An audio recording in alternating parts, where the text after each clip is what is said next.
하루에 4번 가야 됩니다. 어젯밤에 말씀드린 것처럼 이게 점진적으로 하나님께서 학교를 통해서 이스라엘 민족 가운데 있어야 할 성전이 어떤 의미를 가지고 있는지, 왜 성전을 다시 재건해야 되는지 그 점을 말하고 있다는 겁니다. 자, 10절 10페이지 봅니다. 성전의 영광. 자, 성전의 영광은 사실은 하나님의 영광과 직결되어 있는 겁니다. 첫 번째 계시에서는 그리 오랜 세월이 지나지 않아 선지자 학개에게 여호와의 말씀이 두 번째 임하게 되었다. 그날은 다리오 왕 즉위 2년 7월 21일로서 성전 건축 공사가 시작된 지 약 한 달이 지났을 때였다. 하나님께서는 또다시 학개를 통해 총독 스룹바벨과 대제사장 여호수아를 비롯한 하나님을 경외하는 남은 백성에게 메시지를 전하고자 하셨던 것이다. 자, 하나님의 말씀이 임하는데, 말씀이 임했을 때 모든 백성, 모든 사람들이 받아들인 것이 아니고 여전히 배척하는 사람들이 있었다는 것도 생각을 해야 되고요. 하나님께서는 백성들을 향해 저들 가운데 옛날에 있었던 예루살렘 성전의 영광을 본 자가 있지 않느냐고 말씀하셨다. 자, 옛날에 있었던 예루살렘 성전이라고 하는 것은 이스라엘 유다 왕국이 폐망하기 전에, 즉 그들이 옛날에 화려한 성전을 알고 있음을 언급하며 나가졌던 것이다.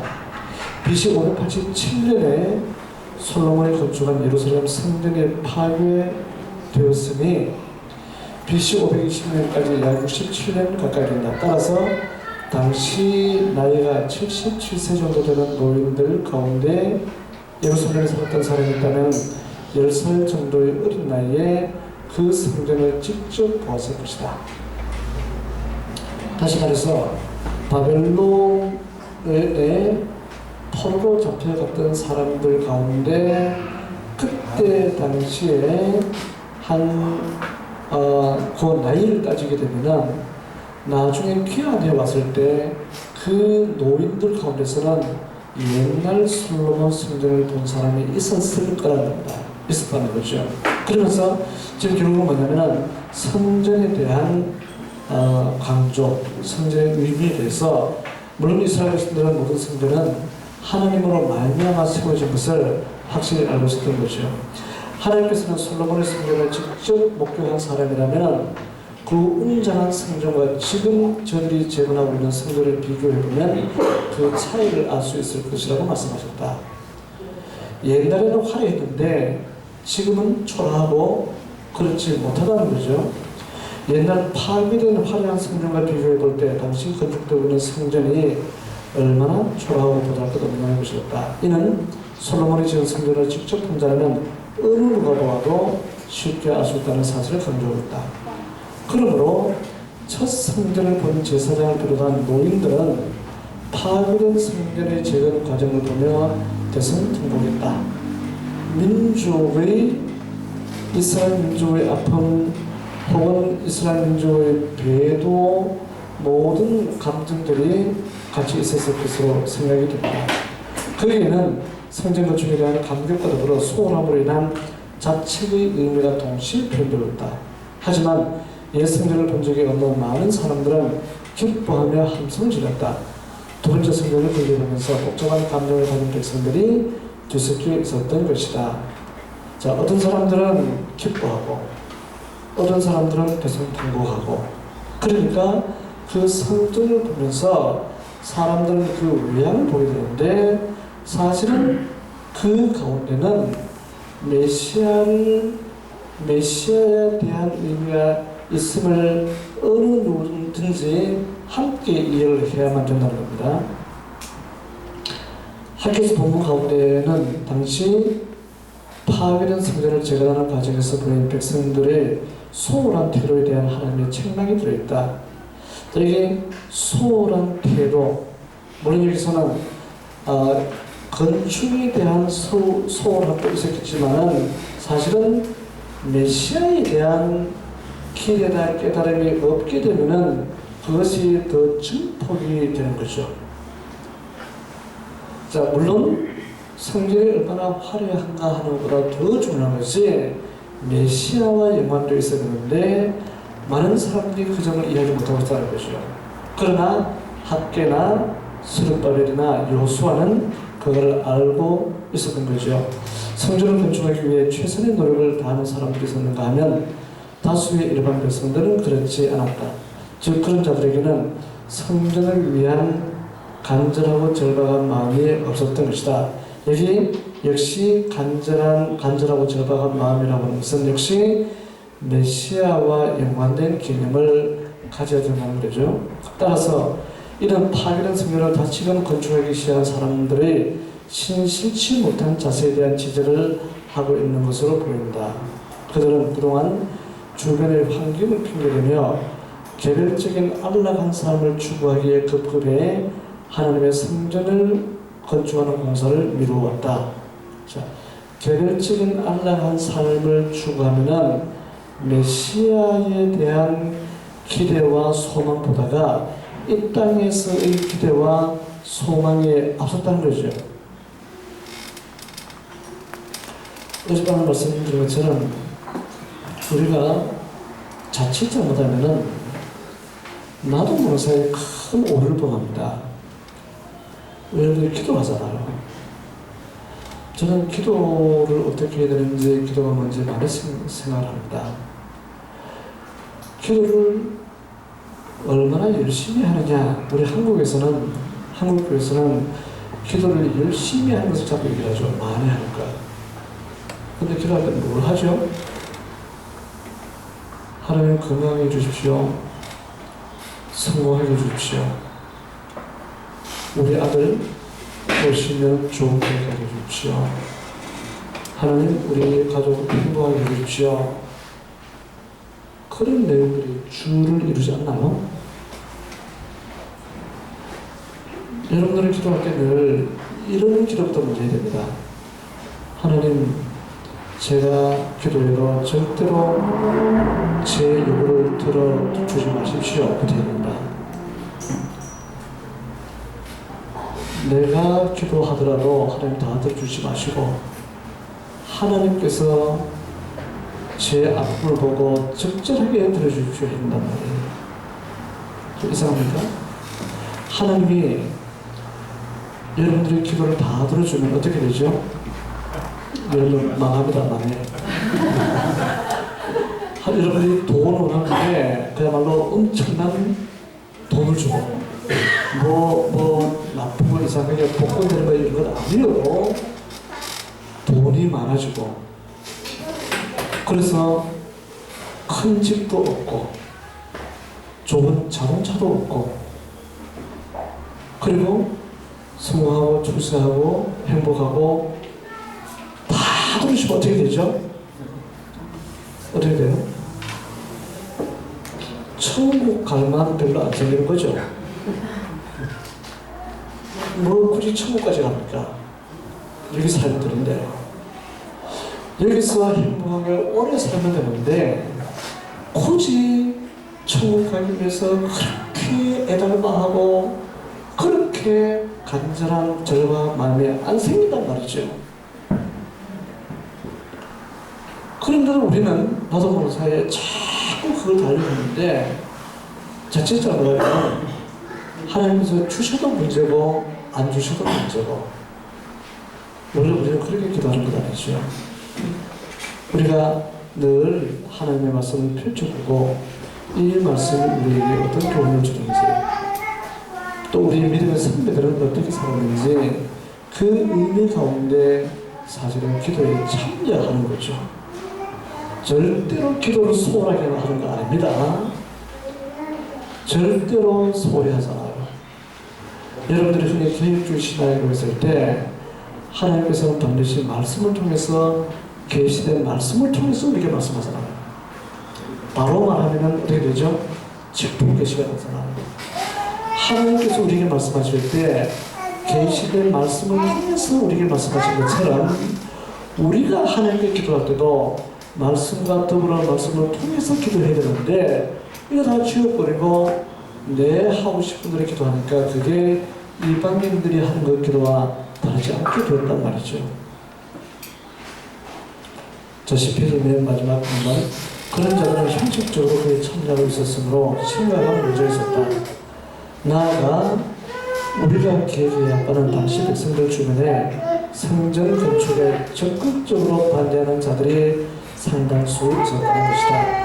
이 적극적으로 반대하는 사람들은 메시아 오심을 적극적으로 반대하는 것과 같은 경우입니다. 자, 본인이 인식했느냐 인식하지 않느냐 문제가 아니고 성전 건축을 반대하는 것은 메시아 오시는 것을 거부하는 거예요.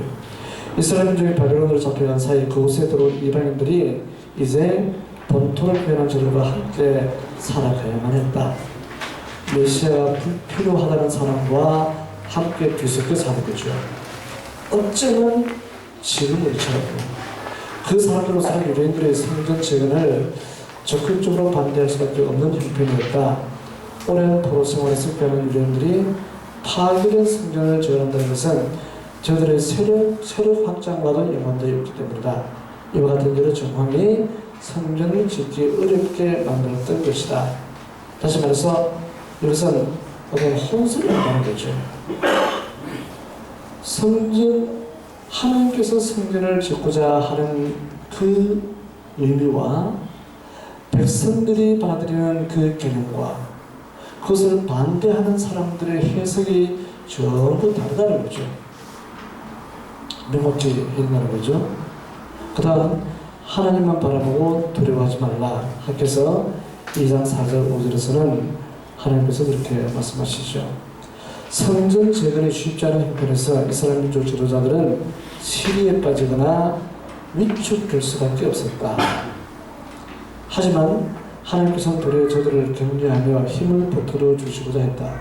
그리하여 스룹바벨과 여호수아에게 굳센 마음을 먹으라는 당부의 말씀을 하셨다. 이 말은 꼭 지어진단 말이죠. 반드시 지혜가 된다면서 일하는 겁니다. 형편 봐서 이런 차원이 아니라는 거죠. 또한 모든 백성들에게 흔들리지 말고 힘을 내어 성실하게 일을 하라고 요구하셨다. 어떤 난국을 만난다고 할지라도 하나님께서 항상 저들과 함께 계시려는 것이었다. 하나님께서는 이를 통해 자기는 항상 언약의 백성들과 함께 계신다는 사실을 보여주셨던 것이다. 여호와께서는 또한 이스라엘 백성이 애굽에서 나올 때 저들과 맺은 언약의 내용이 당시에도 여전히 유효하다는 말씀을 하셨다. 그리고 하나님의 성령이 항상 저들 가운데 머물러 계신다는 사실을 강조하셨다. 이는 하나님이 저들의 주님이 되어 항상 언약의 자손들을 지켜주시라는 사실에 연관되어 있다. 그러므로 하나님께 속한 자들이 주변의 위협적인 환경으로 인해 두려워할 필요가 전혀 없다는 것이었다. 이 말씀 보건대 성전 공사를 시작한 초부터 저들이 상당한 문제에 부딪혔다는 사실을 알 수 있다. 여기는 다양한 내용들이 뒤섞여 있는 거죠. 즉, 언약의 백성들이 안정된 상태로 최선을 다해 공사에 임할 만한 형편이 되지 못했던 것이다. 당시 성전 공사를 시행하는 백성들을 위협하거나 방해하는 원수들이 많이 있었으며 모든 계략을 세워 성전 공사가 순탄하게 진행되지 못하도록 방해했다. 그리고 최선을 다하여 공사에 임하는 자들에게 심한 압력을 행사하는 자들이 많이 있었다. 그런 형편 가운데서 백성들이 불안한 마음을 떨치지 못하고 있을 때 하나님께서 오히려 저들을 격려하며 힘을 보태어 주셨던 것이다. 이 전체적으로는 제가 중간중간 다 듣지 않아도 전부 메시아에 대한 소망과 기대가 들어있습니다. 그냥 성전 잘 짓자. 사람들이 그렇게 하죠. 나중에 헤롯 대왕 시대에 성전을 대대적으로 건축하잖아요. 예수님 오시기 전에.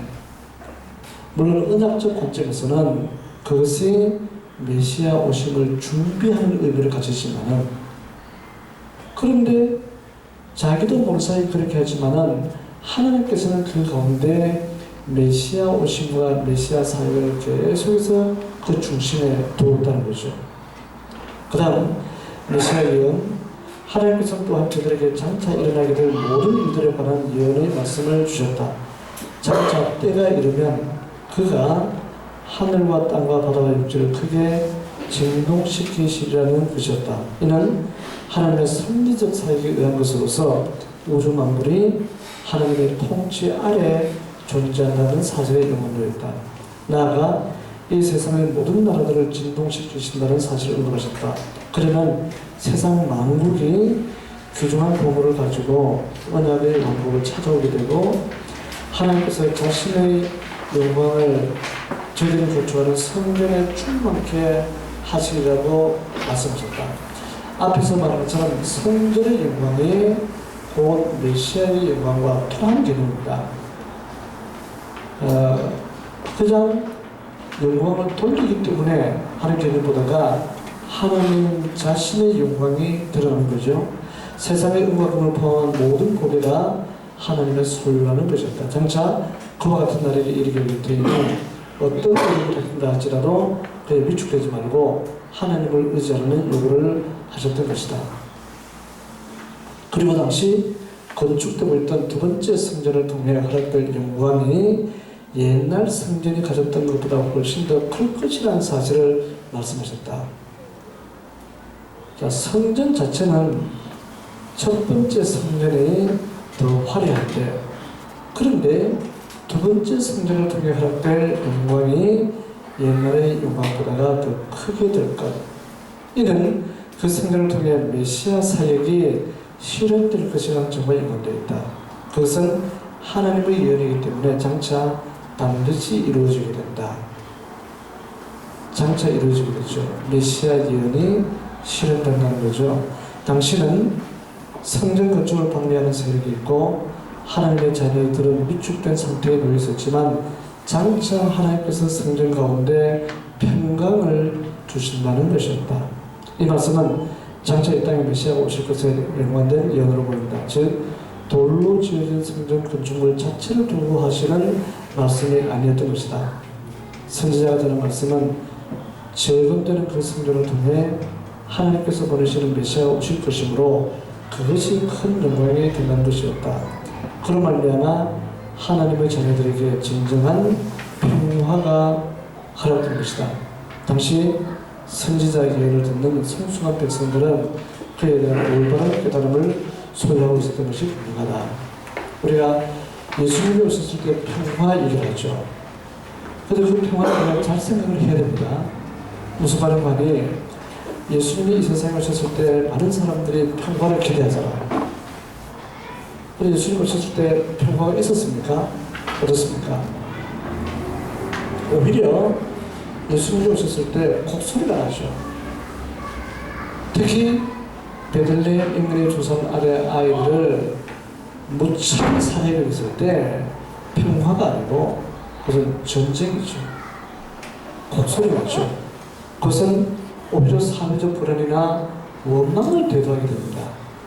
그런데 하나님께서는 그 가운데 하나님과 인간 사이에 죄의 문제가 해결되니까 그게 참 평강에 임한다고 얘기를 하고 있는 겁니다. 13페이지 봅시다. 함께 읽기만 세 번째 여호와의 말씀. 정하고 부정한 것에 대한 율법의 근본 규정 확인. 여호와 하나님의 말씀이 다리오 왕 2년 9월 24일에 또다시 선지자 학교에게 임했다. 그 예언의 말씀은 그에게 세 번째 임하는 것이었다. 이는 성전 건축 국사를 시작한 지 석 달이 되는 날 주어졌다. 아마도 그 당시에는 성전을 건축하는 일에 어느 정도 진척이 있었을 것으로 보인다. 하나님께서는 학계를 향해 제사장들에게 율법에 관한 몇 가지 질문을 해보라는 요구를 하셨다. 자, 하나님께서는 제사장들에게 율법에 관한 몇 가지 질문을 요구하는데 제사장은 하나님의 율법을 가장 잘 알고 있었을 뿐 아니라 제물을 선택하고 제사를 지낼 때 그것을 구체적으로 적용해야 하는 직분자였다. 제사장들의 기능이라는 거죠.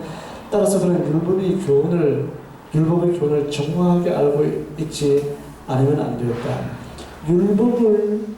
율법을 도외시하는 제사장의 제사는 전부가 무효일 뿐 아니라 도리어 하나님을 못 오가는 것이 되는 거죠. 학교가 제사장들에게 물어보아야 할 그 직분의 내용은 하나님 앞에 제물을 바치는 고기를 옷자락에 쌌는데 그 옷자락에 빵이나 익힌 음식이나 포도주나 올리브 기름이나 그 밖에 어떤 음식을 받게 되면 그 음식이 거룩하게 되는 것이었다. 학교가 그에 대한 질문을 했을 때 제사장들은 그렇지 않다는 답변을 했다. 즉 어떤 음식물이 거룩한 제물에 담는다고 할지라도 그것이 거룩하게 되지 않는다는 것이었다. 그러자 학교는 또다시 질문하기를 만일 죽은 사람의 시체를 먼저 부정하게 된 사람이 앞에서 언급한 식물들 가운데 하나를 만지면 그것이 부정하게 되는지 물어보았다.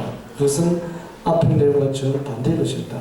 제사장들은 그럴 경우에는 부정하게 된다고 답변했다. 즉 거룩한 것이 다른 음식에 담는다고 해도 그것을 거룩하게 만들지 못하지만 부정하게 된 사람이 다른 음식을 만지면 부정하게 된다는 것이었다. 자, 그럼 쭉 따라오시기 바라고요. 하나님의 요구에 따라 제사장에게 그 질문을 한 후 답변들은 학교는 여호와께서 말씀하시고자 하는 의미를 알아차렸다. 하나님 앞에서는 모든 인간이 부정하듯이 이스라엘 백성과 저들의 나라 역시 마찬가지다. 하나님 앞에서는 모든 인간이 부정한데 이스라엘 백성, 이스라엘 왕국도 예외가 아니라는 거죠. 따라서 그 사람들이 행하던 모든 일뿐 아니라 그들이 하나님께 드리는 제물도 다 부정하다. 그러므로 하나님의 자녀들은 죄와 연관된 이 문제에 대한 분명한 이해를 하고 있어야만 한다. 죄와 연관된 이 문제, 이 말은 무엇이든지 오직 하나님으로 말미암아 거룩하게 될 수 있다는 사실을 말해주고 있다. 거룩하게 되는 것은 인간의 행위가 아니고 하나님으로 말미암았을 때 가능하게 된 것이고, 따라서 모든 것이 죄 아래 있어서 부정하다는 것을 깨달은 자들이 하나님의 은혜를 기다리게 된다. 죄 아래 부정한 자지야만 하나님의 은혜를 기다리고, 내가 의롭다, 내가 괜찮다라고 하는 사람들은 하나님의 은혜를 기다리는 것이 아니고 오히려 나의 행위를 앞세우게 되는 거죠. 이는 하나님의 성전을 건축하는 일도 하나님의 은혜에 해당되는 것일 뿐 인간들에게 아무런 공로가 되지 못한다는 사실을 말해주고 있다. 선지자들께 요구된 중요한 메시지를 주고 있다. 이스라엘 백성이 건축하게 될 거룩한 성전은 결코 부정한 것들의 영향을 받지 않는다. 성전 내부에 존재하는 재단과 기물들은 도리어 부정한 것을 정결하게 기능을 하게 된다. 이는 하나님의 아들 그리스도께서 부정한 자를 정결케 하시는 것과 연관을 지어 생각할 수 있다. 예수님께서는 세상의 더러운 것들로 말미암아 부정하게 되는 분입니다. 예수님은 세상을 거룩하게 정화시킬 수 있지만은 세상은 어떤 경우에도 그렇게 할 수 있다는 거죠. 복음서에는 그에 관한 기록이 사건이 기록되어 있다. 오랫동안 혈루증을 앓던 한 여인이 예수님을 보며 손을 댔을 때 예수님이 부정하는 것이 아니라 도리어 그가 정결하게 되었다는 것이다. 하나님께서는 그러한 성전을 건축하고 그곳에서 제사함으로 부정한 백성이 정결케 될 수 있다는 사실을 말씀하셨던 것이다. 자, 불순종 시대에 대한 추억. 여호와 하나님은 한없이 자비를 베푸시는 사랑의 하나신 분이신 동시에 불의에 대해서는 무섭게 진노하는 분이다. 자, 사랑의 하나님, 진노의 하나님, 하나님의 말씀에 순종하는 백성들에게는 한없는 은혜를 베푸시지만 그의 거역하는 자들에 대해서는 음시만 하신다. 배도에 빠진 인간적인 욕망을 추구하는 자들은 하나님을 두려워하지 않을 수 없다. 자, 배도에 빠진 인간, 그리고 그 인간들의 욕망. 사실 우리도 죄에 빠진 인간들의 욕망의 존재죠. 이스라엘 자손은 역사 가운데서 그와 같은 경험을 수없이 많이 했다. 과거 아수르 제국에 의해 북이스라엘 왕국이 패망한 것은 하나님의 율법을 떠나기 때문이었다. 하나님의 법보다가 나의 판단, 나의 계산이 앞섰다는 거죠. 또한 그보다 나중 바빌론 제국에 의해 예루살렘 성전이 파괴되고 많은 백성이 이방의 포로로 잡혀간 것은 배도자들의 악행 때문이었다. 언약의 자손들은 항상 그에 대한 기억을 하고 있어야만 했다. 성소한 성도들이 하나님의 뜻을 헤아리는 것은 매우 중요하다. 자, 우리도 마찬가지죠. 내 판단, 내 생각이 아니고 우리의 단합된 그러한 생각이 아니고 하나님의 뜻이 과연 어떠한가 하는 것을 헤아리는 것은 모두에게 중요하죠. 따라서 선지자 학개는 백성들에게 생전을 시작하기 전, 즉 기초가 놓이기 전부터 최근까지 발생한 일들이 어떻게 되어가는지 관심을 가지고 돌이켜보라는 말을 했다. 과거의 형편이 얼마나 어렵고 열악했느냐는 것이었다. 그런 가운데서도 하나님께서는 자기 백성들을 인도해 오셨다는 것이다. 과거에는 20석이나 되는 곡식더미가 나던 밭에서 10석밖에 나지 않았으며 50통의 포도주를 만들던 후두를 들여서 20통밖에 얻지 못했다. 그것은 엄청난 흉년을 겪게 되었다는 사실을 상기시키고 있다. 열심히 일하며 동일한 노동을 했음에도 불구하고 그 소출은 형편없이 줄어들었던 것이다.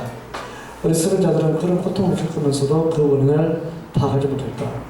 농사와 연관된 모든 일을 단순한 자연 현상으로 몰아갔을 따름이다.